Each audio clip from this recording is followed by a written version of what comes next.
مساء الخير عن جديد مستمعينا، ومكملين بحلقتنا لليوم من برنامج مجتمعنا، وعم نحكي عن جرائم القتل بذريعة الشرف أو ما يعرف بجرائم الشرف، ولكن المعنى الأدق أنه أصبحت هي جريمة قتل كما تحدثنا مع الأستاذة مانيا في القسم الأول.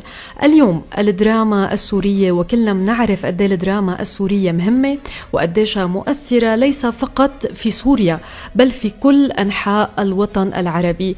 كثير من الأعمال الدرامية، وخلينا نقول أعمال البيئة الشامية تحديدا، رسخت فكرة قتل الفتاة. مو انه اذا غلطت مع شاب، اذا شاف ابوها من على الاسطوح عم بتحكي شاب فهي لازم تنقتل، اذا هربت مع شاب فهي بدها تنقتل، اذا اخذت شاب غصبا عن اهلها فهي بدها تنقتل. كتير من اعمال البيئة الشامية تناولت هذا الموضوع بنفس الطريقة للسنة الماضية حتى، يعني ما بدنا نقول انه مثلا من 4 سنين من 5 سنين ما صار هيك شيء، لا السنة الماضية كمان بأحد اعمال البيئة الشامية صار نفس الشيء تماما. ولكن خلينا نقول بالطرف الثاني من الدراما الإيجابية، لا بالعكس ضوت على هذا الموضوع من منظور آخر، وحاولت تلاقي حلول تفتح فيها وتنور فيها عقول الشباب والآباء والأزواج الموجودين بالمجتمع لعدم قتل هذه الفتاة. ومنهم مسلسل شرف لتناول عدد كبير من قضايا الفتيات فيما يخص موضوع شرفهم، عذريتهم، وأيضا الحمل يلي ممكن يصير نتيجة خطأ معين. هذا الموضوع اللي رح نحكي فيه مطولا مع رئيسة تحرير مجلة فن وناس الصحفية والكاتبة الأستاذة ديانا جبور، واللي صارت معنا على الهواء مباشرة. يسعد مساكي. هلا حبيبتي، مساء الخيرات. مساء الخير أستاذة ديانا، عم تسمعينا؟ ايه تمام عم بسمعك. في مشكلة بالاتصال؟ لا عم بسمعك منيح أنا. تمام هلأ صرنا عم نسمعك. كيفك؟ كيف صحتك؟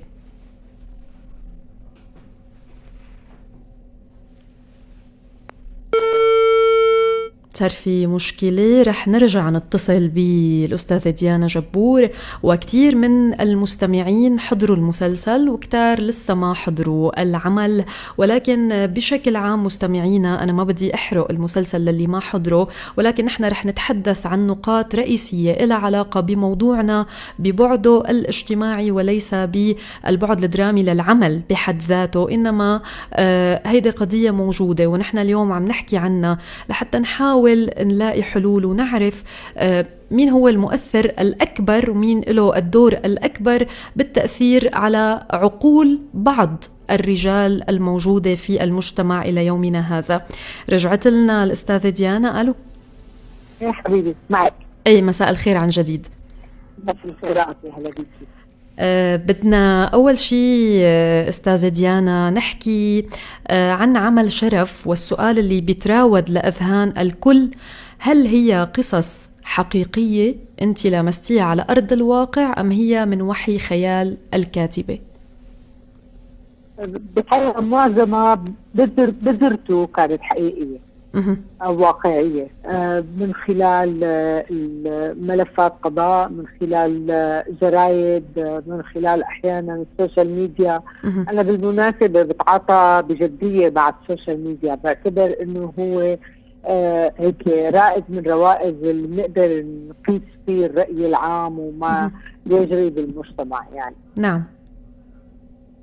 فمعناتها خلينا نقول مو معظم، يعني كل القصص التي طرحت ب10 حلقات من شرف هي أخذت من الواقع السوري. البذرة تماما، نقطة الانطلاق. طبعا بعيدا عن الحبكة يعني الدرامية للقصة. تمام. ولكن كقصة هي لا تزال موجودة إلى اليوم، لأنه اليوم يعني أستاذة ديانا كتير من الناس بيقولوا أنه لسه ليومنا هاد في حدا بيقتل بنته، لسه في حدا بيقتل أخته، فهو تاري لسه في حدا. لا ما هو ليكي من أقل من أسبوعين في صبية يعني أزهقت روحها بحجة الشرف. نعم بالسويدة تحدثنا عن الجريمة. صحيح، ولكن عم بحكي عن العرف العام بالمجتمع، بيقول لك انه هي مبالغات. ما هو انت بتعرفي حالة الانكار سائدة، يمكن لو عرفنا نواجه مشكلاتنا من زمان نعم ما كانت تفاقمت. جميلة جدا هذه الكلمة أستاذة ديانا، حالة الإنكار الموجودة. تماما، ما بنعرف نواجه مشكلاتنا، وهذا يمكن على مستوى الفرد ومستوى المجموعة. شو الرسالة اللي كنتي حابة توصليها من كتابة عمل شرف؟ والله عدة رسائل. أول شيء أنه الشرف مفهومه أوسع بكثير من أنه نحن نختصره بموضوع عضوي. الشرف يبدأ من العقل، من الأخلاق، من الروح، من الإنسانية. في كثير أشكال أرحب وأعمق للشرف. يعني الأب اللي بيشتغل بنته، الأب الدكتور اللي بيشتغل مرضاه، يعني كل مظاهر الحياة اللي فيها ظلم أو استثمار أو استغلال هي تفتقد إلى الحد الأدنى من الشرف. صحيح. وغالبا هدول العالم اللي بيكون عندهم هيك وهن بحالة الشرف، بتلاقي هن أكثر حدا بيصوبوا ببارودة الشرف على الآخرين، بيكونوا الأكثر تشددا يعني. هلا هذا واحد من الرسائل اللي كنت حابة أقولها. نعم. في أشياء أخرى كنت حابة أقول إنه بالأخير رح نفترض إنه في غلط صار. هذا الغلط ما بتتحمل مسؤوليته البنت لحال. في شركاء. نعم. في عموما أكثر من طرف لها الموضوع، وقد يكون يعني الشريك الأول هو القاتل، يعني هم الأبوين. الحقيقة كنت عم بحكي على قبل إنه إذا بدنا نعتبر إنه فقدان العذرية هو ذنب ارتكب، فهو مو ذنب الفتاة لحالها، والشاب بهذا الذنب.